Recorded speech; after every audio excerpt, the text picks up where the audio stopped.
Coba bayangin deh, seorang anggota parlemen butuh data yang super tajam buat rapat penting. Rapatnya sebentar lagi mulai. Biasanya kan, riset itu bisa makan waktu berjam-jam, ya kan? Nah, sekarang semua itu bisa siap cuma dalam hitungan detik. Yuk kita lihat gimana kecerdasan buatan bisa mengubah total fungsi pengawasan di parlemen. Pertanyaannya simpel aja. Di tengah jadwal yang super padat dan isu yang rumit, gimana caranya mereka bisa nyiapin pertanyaan kritis secepat kilat?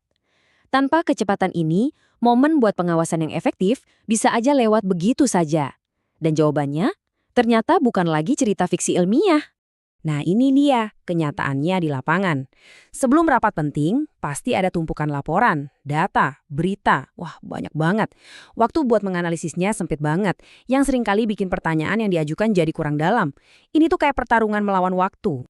Disinilah solusinya masuk, SIPK. Ini adalah sebuah sistem alur kerja yang cerdas. Anggap aja SIPK ini kayak staf ahli pribadi yang super cepat dan kerja otomatis di belakang layar.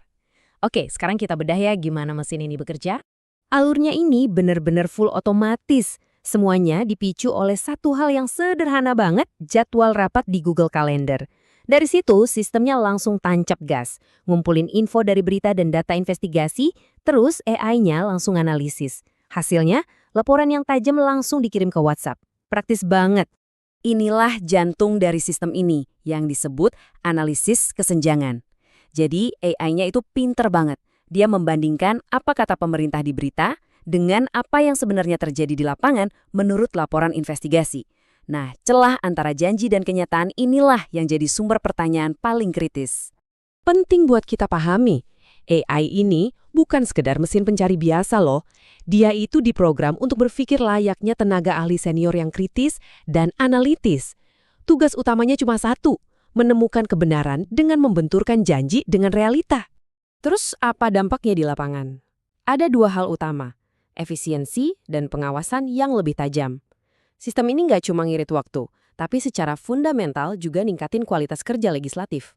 Perubahannya drastis banget. Kalau dulu proses riset itu manual, makan waktu berjam-jam dan ribet, sekarang jadi otomatis, cepat, dan to the point. Cuma dalam hitungan detik, muncullah pertanyaan-pertanyaan tajam yang berbasis data. Ini benar-benar sebuah lompatan besar dalam hal efisiensi. Dan hasilnya itu sangat praktis. Tepat sebelum rapat dimulai, anggota dewan bakal dapat notifikasi WhatsApp. Isinya, poin-poin isu paling penting dan link ke laporan lengkapnya.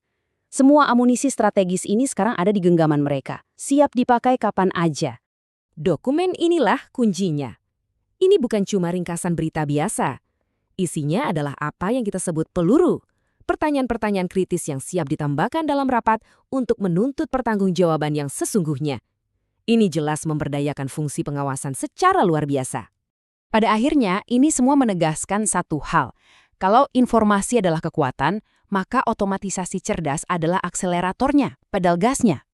Pertanyaannya sekarang bukan lagi apakah teknologi ini akan mengubah akuntabilitas publik, tapi lebih ke bagaimana kita bisa memastikan kekuatan baru ini dipakai untuk kebaikan bersama.